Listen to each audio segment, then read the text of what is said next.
Hello, good morning সবাইকে। সবাই কেমন আছো? আশা করি সবাই ভালো এবং সুস্থ আছো। ভগবানের কৃপায় আমিও ভালো আছি।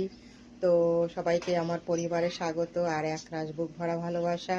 তো চলে এসেছি নতুন আবার একটা রান্নার ভিডিওর সাথে। তো আজকে একটু সকাল সকাল রান্না বসিয়ে দিয়েছি, তার কারণ হচ্ছে অনেকদিন কাজ ছিল না। তো আজকে আবার আমি একটু কাজে যাব, 2-3 দিনের জন্য কাজ আছে। আর যেহেতু আমার কাজও আছে আর মেয়েরও পরীক্ষা আছে, তাই সকাল সকাল রান্না বসিয়ে দিয়েছি। আজকে কি রান্না হচ্ছে চলো সেটাই তোমাদের সাথে শেয়ার করি। চলো দেখাই।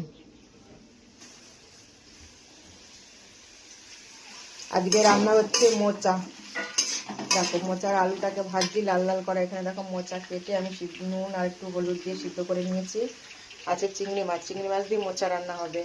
আর এখানে ডাল সিদ্ধ করে রেখেছি, টমেটো দিয়ে ডাল হবে। দেখো টমেটো কুচি রেখেছি, টমেটো দিয়ে ডাল হবে। আর হবে বেগুন ভাজা।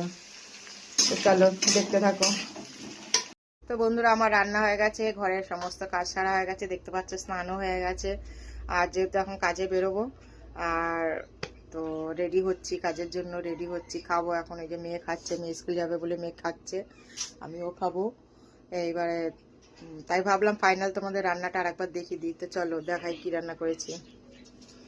দেখতে পাচ্ছ গরম গরম ভাত ধোয়া উঠছে এখনো, আর চিংড়ি মাছ দিয়ে মোচার ঘন্ট, বেগুন ভাজা, আর করেছি টমেটো দিয়ে ডাল। ধনে পাতা টমেটো দিয়ে, দেখতেই পাচ্ছ একদম ঘন করে ডাল করেছি। শীতের দিনে দারুণ লাগে। তো যাই হোক, ভিডিওটা কেমন লাগলো আর কে কে মোচার ঘন্ট খেতে ভালোবাসো অবশ্যই কমেন্ট করে জানিয়ে দিও। আর ভিডিওটা ভালো লাগলে অবশ্যই লাইক কমেন্ট শেয়ার করে দিও। পাশে থেকো, সঙ্গে থেকো, আমিও সবার সঙ্গে আছি। তো আজকের মতো টাটা। আবার দেখা হবে আগামীকালকে নতুন এক ভিডিওর সাথে। ভালো থেকো, সুস্থ থেকো, টাটা।